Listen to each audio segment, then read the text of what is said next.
श्री गुरुवे नमः। नमस्कार दोस्तों, स्वागत है आपका मेरे इस चैनल पर। तो आज के वीडियो में हम जानेंगे कि सूर्य जो है वो कुंडली में सभी जो 12 भाव हैं उसमें भाव के अनुसार उसके कुछ अचूक उपाय व टोटके लाल किताब से समझेंगे। अभी मेरी कोशिश ये है कि सभी ग्रहों के भाव अनुसार साथ ही उन ग्रहों के अनुसार और उनकी स्थितियों के अनुसार लाल किताब के जितने भी उपाय और टोटके बताए गए हैं, जो या तो गुप्त हैं या लाल किताब के ग्रंथों तक सीमित हैं या फिर ज्योतिषियों तक सीमित हैं, उनको आपको उपलब्ध कराया जाए धीरे धीरे करके सभी। तो इसी प्रयास में श्रृंखला प्रारंभ हो रहा है। तो सभी 9 ग्रहों का मैं सभी 12 भाव में जो उनके अचूक उपाय बताए गए हैं भाव अनुसार, तो वो उपायों का मैं अब चर्चा करूँगा लगातार रोज़ एक एक ग्रह का। तो आप चैनल को सब्सक्राइब अवश्य कर लें और साथ ही लाइक और शेयर भी करें। तो आज इस श्रृंखला में हम सूर्य का सभी 12 भाव हेतु लाल किताब के अचूक उपाय व टोटके जानते हैं। तो सबसे पहले देखते हैं कि सूर्य अगर प्रथम भाव में है तो उसके लिए आपको क्या करना चाहिए।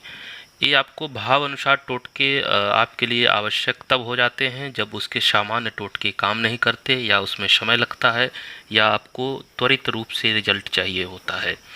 तो सूर्य अगर प्रथम भाव में है और किसी तरह की अशुभता दे रहा है तो आपको घर में किसी कोने में एक कच्चे घड़े पर 7 बार कलावा बांधें, यानी एक कच्चा घड़ा ले लें और उस पर 7 बार कलावा बांधें। उसके बाद उस घड़े में कुछ चावल व रोटी डाल दें और उसे केले के पत्ते से ढक कर जो है रख दें। घड़े पर रोशनी ना जाए इस बात का ध्यान अवश्य रखें, यानी कि घर का किसी कोने में रखें जहां अंधेरा हो। तो ये टोटका बहुत बढ़िया तरीके से कार्य करता है सूर्य अगर प्रथम भाव में अशुभ हो तो। इसके अलावा सूर्य के प्रथम भाव में टोटके के लिए बाईं ओर स्थित, यानी आपके मकान के बाईं ओर जो जगह है वहाँ स्थान पर अंधेरी कोठरी का निर्माण करें। उसको चाहें तो आप स्टोर रूम भी बना सकते हैं, लेकिन वहाँ ज़्यादातर समय अंधेरा रखें तो सूर्य जो है वो प्रथम भाव में अनुकूल होते हैं। अब अगर सूर्य द्वितीय भाव में है तो विशेषकर रविवार वाले दिन जो है बादाम तथा नारियल को मंदिर में चढ़ाएं अथवा उनको दान में दें। और इसके अलावा जो है किसी भी व्यक्ति को ध्यान रखें, कपड़ा, धन, अनाज अथवा कोई भी वस्तु आपको दान में नहीं देना चाहिए। नहीं तो सूर्य अगर द्वितीय भाव में है, चूँकि द्वितीय भाव धन भाव होता है, वेल्थ का भाव होता है, तो सूर्य अशुभ होते हैं। विशेषकर तब तक ना दें जब तक ग्रह आपके अनुकूल ना हो जाएं। यानी कि अगर अशुभ हैं या अनुकूल परिणाम दे रहे हैं तो ध्यान रखें किसी को भी कपड़ा, धन, अनाज अथवा कोई वस्तु दान में नहीं देना है और आपको ये ऊपर वाला टोटका करना है। तीसरा है कि सूर्य अगर तृतीय भाव में है तो क्या करें और वहाँ शुभ है तो सूखे मेवों को सफ़ेद फूलों में रखकर 5 वर्ष की कन्याओं को खाने के लिए दें और उन कन्याओं के चरण छुएं। तो सूर्य जो है तृतीय भाव में अनुकूल होता है। इसके अलावा सफ़ेद गाय पालें व उसी का दूध पिएं, यानी कि गाय का ही आप कोशिश करें दूध पिएं, खासकर सफ़ेद गाय का। भैंस का दूध भूल कर भी ना पिएं, यानी भैंस का दूध आपको अवॉइड करना चाहिए। और उन वस्तुओं का दान करें जो चंद्रमा से संबंधित हों। तो सूर्य तृतीय भाव में जो है शीघ्र ही अनुकूल होते हैं। अब अगला देखते हैं कि अगर सूर्य आपकी कुंडली में चतुर्थ भाव में हो तो सूर्य का जो चौथा भाव है उसके लिए तुलसी के पौधे की जड़ में देसी घी का दीपक जलाना चाहिए। यानी घर के सामने आप तुलसी का पौधा लगा लें या आंगन हो वहाँ लगा लें और वहाँ नियमित रूप से शाम को देसी घी का दीपक जलाएं। इसके अलावा काला कपड़ा आपको अवॉइड करना चाहिए, यानी ना तो पहनना चाहिए ना ही खरीदना चाहिए। ऐसे व्यक्ति को चाहिए कि वह एकादशी को एक समय का भोजन करे, यानी कि दिन में कोशिश करें व्रत रहें, रात्रि में ही भोजन करें। तो सूर्य चौथे भाव में हो तो अनुकूल होते हैं। इसके अलावा काले रंग की वस्तुओं का व्यापार ना करें। अगर आप व्यापार या बिजनेसमैन हैं तो कोशिश करें कि सफ़ेद रंग की ही वस्तुओं का व्यापार करें। तो सूर्य चौथे भाव में जो है आपको शुभ फल देते हैं। सूर्य अगर 5वें भाव में है तो इसके लिए कुत्ते अथवा बंदर को जौ की रोटी खाने को दें तथा लाल रंग की जो गाय है वो सूर्य का प्रतीक मानी जाती है, उसको गुड़ खिलाएं। तो ये टोटका बहुत शानदार टोटका है। इसके अलावा हनुमान जी की उपासना करें तथा लाल मुंह वाले बंदरों को जितना हो सके भोजन कराएं, इससे भी सूर्य प्रसन्न होते हैं।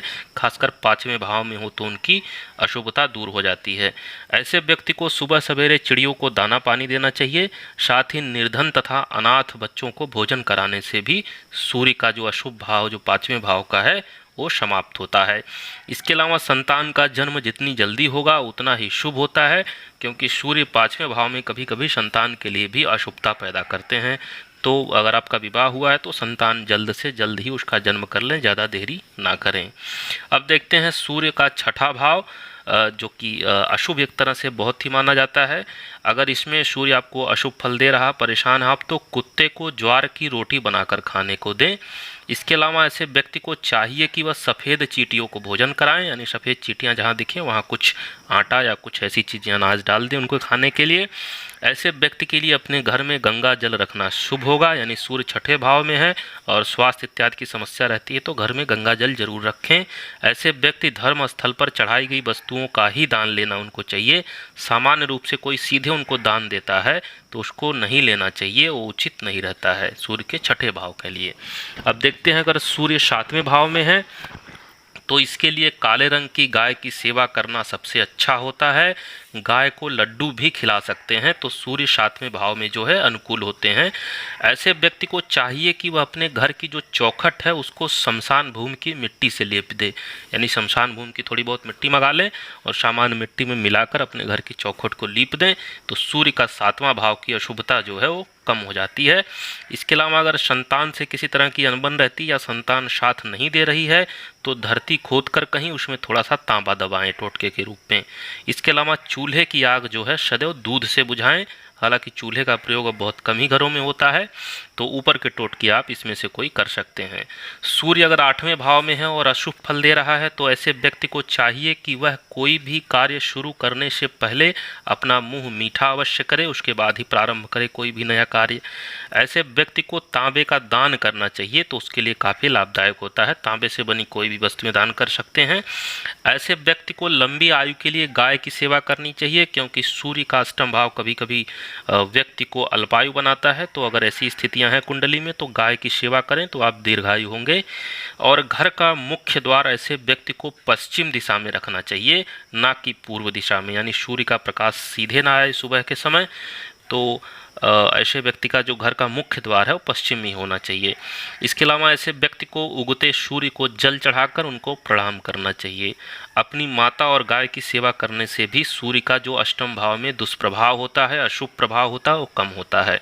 सूर्य अगर 9वें भाव में है और अशुभ है किसी वजह से तो ऐसे व्यक्ति को तांबे का सिक्का 40 या 41 दिन तक चलते पानी में बहाना चाहिए, जहां बहता हुआ पानी हो। ये 40-41 दिन तक ये टोटका आपको करना है। इसके अलावा चंद्रमा से संबंधित जो वस्तुएं होती है उसको ब्राह्मण को दान दे सकते हैं। काली गाय की सेवा कर सकते हैं। माता पिता की आज्ञा माने, उनकी सेवा को ईश्वर के समान करें। ऐसे व्यक्ति को बिना मूल्य चुकाए किसी से कोई वस्तु जो है फ्री में या मुफ्त में नहीं लेना चाहिए। तो ये सूर्य अगर 9वें भाव में हो तो इसमें से कोई टोटका करें और ये सावधानी रखें।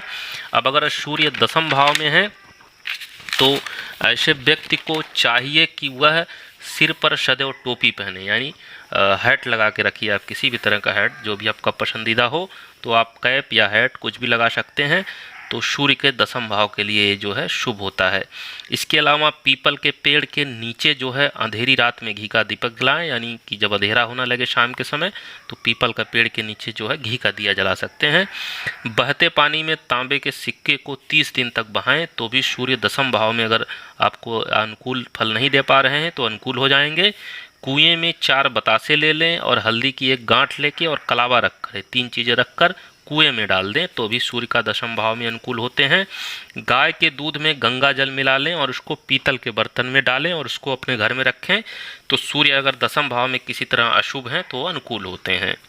अब देखते हैं कि सूर्य अगर 11वें भाव में है तो अपने घर में कोई फल वाला पौधा आपको लगाना चाहिए तथा किसी पशु को पालना चाहिए।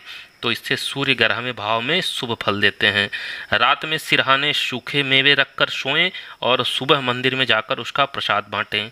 इसके अलावा साधुओं को काले वस्त्र दान करें अगर सूर्य 11वें भाव में है।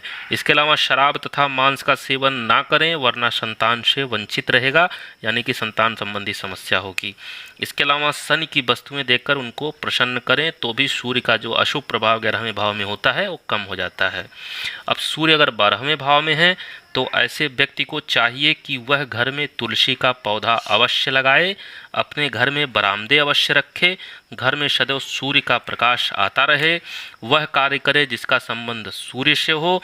ऐसे व्यक्ति को व्यापार में लाभ होगा, लेकिन उसको चाहिए कि वो लोहे का व्यापार ना करे, चूँकि ये शनि से संबंधित है, तो ये सावधानी रखनी चाहिए। तो इस सूर्य का सभी 12 भाव के लिए उपाय है, टोटका है और साथ ही कुछ सावधानियां हैं।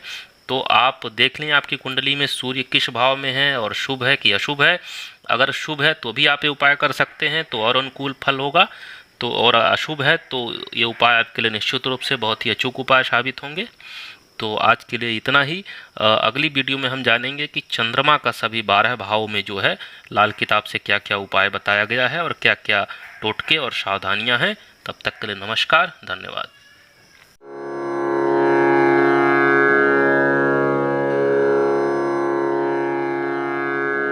Oh